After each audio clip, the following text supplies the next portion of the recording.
Magluluto tayo ng pasta with tomato, basil, garlic, onion, at saka tomato paste. Ang ating pasta. Ilagay na natin ang oil. Ilagay natin ng onion, ating tomato paste. Ayan. Garlic. Ilagay natin ang ating tomato.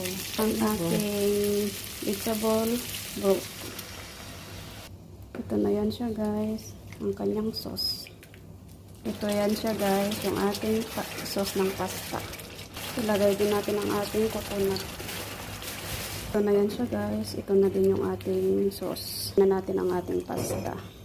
Ito yan siya, ang ating pasta. Ilagay natin ang ating basil. May basil po yan, kompleto.